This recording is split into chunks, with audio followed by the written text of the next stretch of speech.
Now, this group of young men recruited from the higher levels of British society were unofficially called at that time Milner's Kindergarten. Of course, they were young men. They were coming up in politics and in banking, and they came from the finest families.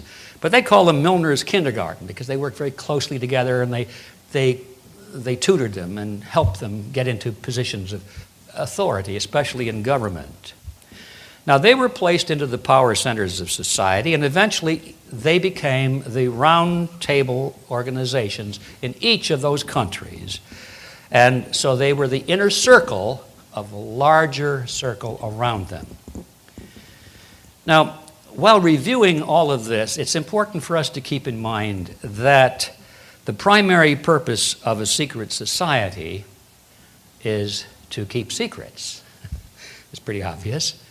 But that means that one of their major objectives is deceit. You have to be deceitful if you're going to keep secrets, even if you simply say, I don't know, which Hillary Clinton, I was just informed, who probably attended the last Bilderberg meeting, but when they asked her on camera, did she attend the Bilderberg meeting, she said, I don't know anything about that. And I guess the reporter said, well, your husband attended the last one. And she said, oh, he did? I don't know anything about it. See? Well, anyway, that's what you'd expect. If you have an affiliation with a secret society, you better be prepared for a little bit of deceit or you're not a good member. Now, to the gullible public, these people deny their plans and their goals, obviously, because the public, for the large part, would not necessarily understand them in an approving way. So, they lie a lot, but when they speak to themselves in their own private papers and before conclaves which are expected to remain confidential, they often tell the whole unvarnished truth. And every once in a while, if you're researching all of their papers, you'll find a little gem, which I'm going to, like the one I'm going to read to you now. This one was written by one of Milner's Kindergarten. His name, you'll recognize, Arnold Toynbee.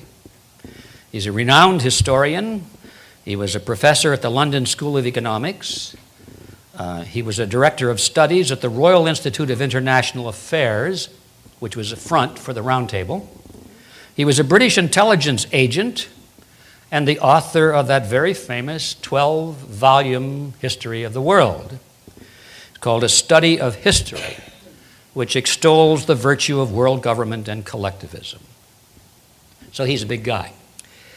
In November of 1931, in that issue of International Affairs, which was published as an insider publication just for members of that round table, this is what Toynbee said, and this is a gem.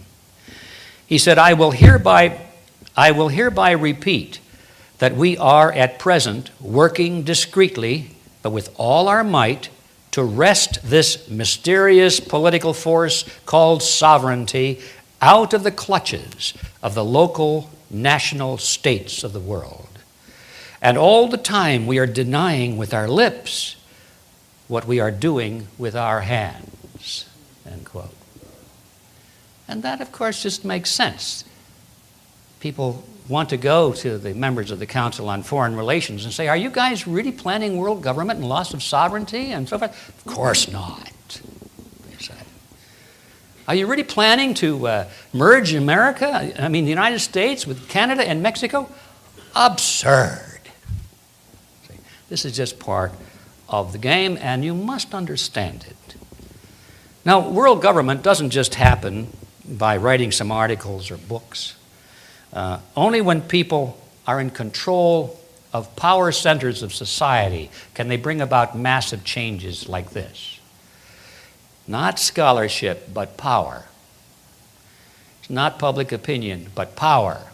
Power is the key, and the power centers of society are what amalgamate and give these people power over their citizens. Now, how this came about, Quigley describes this. It's very interesting what he says. How did this come about? He said, through Lord Milner's influence, these men were able to win influential posts in government, in international finance, and become the dominant influence in British imperial affairs and foreign affairs up to 1939. In 1909 through 1913, they organized semi-secret groups known as roundtable groups. We're covering the same ground here again. In the chief British dependencies and the United States. These still function in 8 countries. The task was given to Lionel Curtis, who established in England and each dominion a front organization to the existing local roundtable group. This front organization, called the Royal Institute of International Affairs, had as its nucleus in each area the existing submerged roundtable group. In New York, it was known as the Council on Foreign Relations and was a front for J.P. Morgan and Company.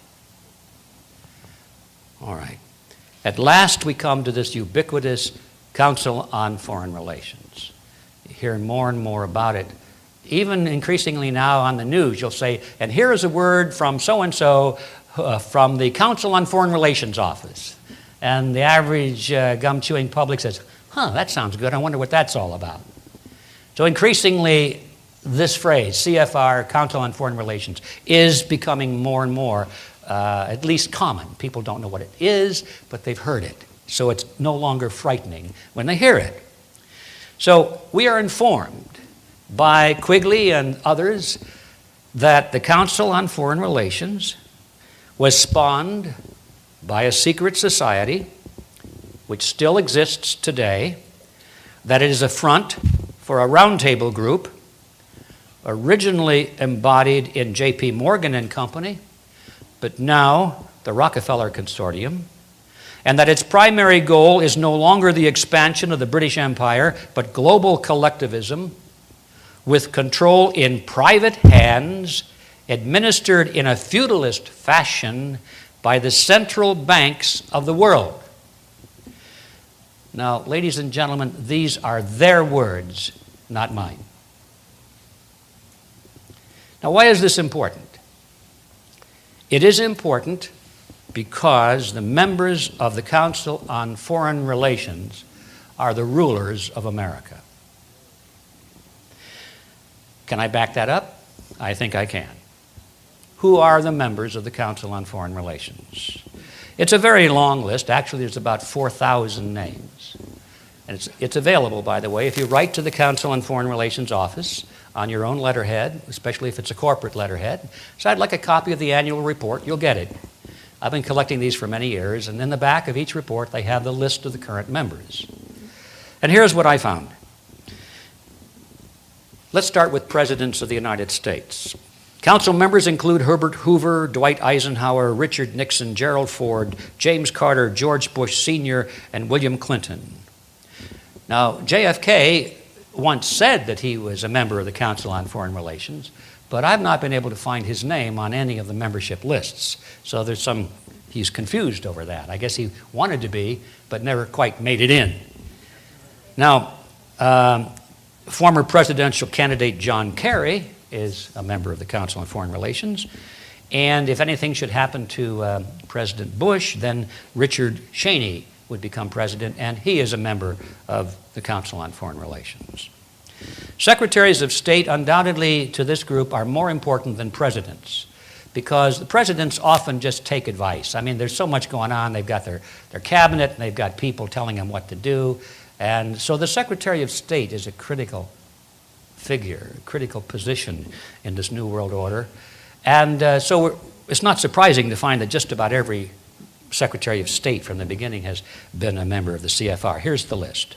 Dean Rusk, Robert Lansing, Frank Kellogg, Henry Stimson, Cordell Hull, E.R. Stettinius, George Marshall, Dean Acheson, John Foster Dulles, Christian Herter, Dean Rusk, William Rogers, Henry Kissinger, Cyrus Vance, Edmund Muskie, Alexander Haig, George Shultz, James Baker, Lawrence Egelberger, Warren Christopher, William Richardson, Madeleine Albright, Colin Powell, and of course, Condoleezza Rice. The Secretaries of Defense, pretty important position if you're going to build a new world order and use coercion if necessary, include James Forrestal, George Marshall, Charles Wilson, Neil McElroy, Robert McNamara, Melvin Laird, Elliot Richardson, James Schlesinger, Harold Brown, Caspar Weinberger, Frank Carlucci, Richard Cheney, Les Aspin, William Perry, William Cohen, and Donald Rumsfeld. CIA directors: Walter Smith, William Colby, Richard Helms, Allen Dulles, John McCone, James Schlesinger, George Bush Sr., Stansfield Turner, William Casey, William Webster, Robert Gates, James Woolsey, John Deutsch, William Studeman, George Tenet, Porter Goss, and Michael Hayden. Now, some better-known corporations with CFR members at the board or chief executive levels, which means they exert dominance and, for all practical purposes, control over the policies of these large corporations.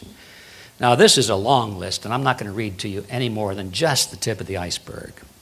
But they include Atlantic Richfield Oil Company, AT&T, Avon Products, Bechtel Construction Group, Boeing Company, Bristol-Myers Squibb, Chevron, Coca-Cola, and Pepsi-Cola, Consolidated Edison of New York, Exxon, Dow Chemical, DuPont Chemical, Eastman Kodak, Enron, Estee Lauder, Ford Motor, General Electric, General Foods, Hewlett-Packard, Hughes Aircraft, IBM, International Paper, Johnson & Johnson, Levi Strauss & Company, Lockheed Aerospace, Lucent Technologies, Mobil Oil, Monsanto, Northrop, Pacific Gas and Electric, Phillips Petroleum, Procter & Gamble, Quaker Oats, SBC Yahoo, Shell Oil, SmithKline Beecham Pharmaceuticals, Sprint Corporation, Texaco, Santa Fe Southern Pacific Railroad, Teledyne, TRW, Southern California Edison,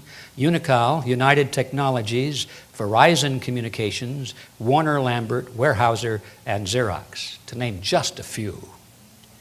Now, in the media, pretty important place to be if you want to control public opinion, we find CFR members in management and operational positions at the following media corporations: the Army Times, Associated Press, Association of American Publishers, Barron's, Boston Globe, Business Week, Christian Science Monitor, Dallas Morning News, Detroit Free Press, Detroit News, USA Today, Wall Street Journal, Los Angeles Times, New York Post, San Diego Union Tribune, Times Mirror, Random House, W.W. Norton and Company, Warner Books, American Spectator, Atlantic, Harper's, Farm Journal, Financial World, Insight, Washington Times, Medical Tribune, National Geographic, National Review, New Republic, New Yorker, Newsday, Newsmax, Newsweek, Pittsburgh Post-Gazette, Reader's Digest, Rolling Stone, Scientific American, Time Warner, Time, U.S. News and World Report, Washington Post, ABC, CBS, CNN, NBC, PBS, RCA, and the Walt Disney Company. Did we leave anybody out? I don't think so. Not on the list yet. Could be, though. I just didn't locate it. American Free Press? Pardon? American Free Press? I'm going to check into those guys. All right, the media personalities, the talking heads. Not so important, but still important. David Brinkley, Tom Brokaw, William Buckley, Peter Jennings, Bill Moyers, Dan Rather, Diane Sawyer, Barbara Walters, Katie Couric, and Andrea Mitchell, wife of Alan Greenspan. And by the way, Greenspan, in case you were wondering, former chairman of the Federal Reserve System, is a member of the CFR. Labor unions with CFR members in key positions at the top include AFL-CIO, United Steelworkers of America, United Auto Workers, American Federation of Teachers, Bricklayers and Allied Craft, Communications Workers of America, Union of Needle Trades, and Amalgamated Clothing and Textile Workers. In the tax-exempt foundations and the think tanks, which often create policies which the government then implement, the number of CFR members in controlling positions is 443, as of my last count. Could be more, could be less today, but it's in that range. Some of the better-known names are the Sloan and Kettering Foundations, the Aspen Institute, the Atlantic Council, Bilderberg Group, Brookings Institute, Carnegie Endowment for International Peace, the Carnegie Foundation, Ford Foundation, Guggenheim Foundation, Hudson Institute, John and Catherine MacArthur Foundation, Mellon Foundation, Rand Corporation, Rhodes Scholarship Selection Commission, Rockefeller Foundation and Rockefeller Brothers Fund, Trilateral Commission, and the UN Association.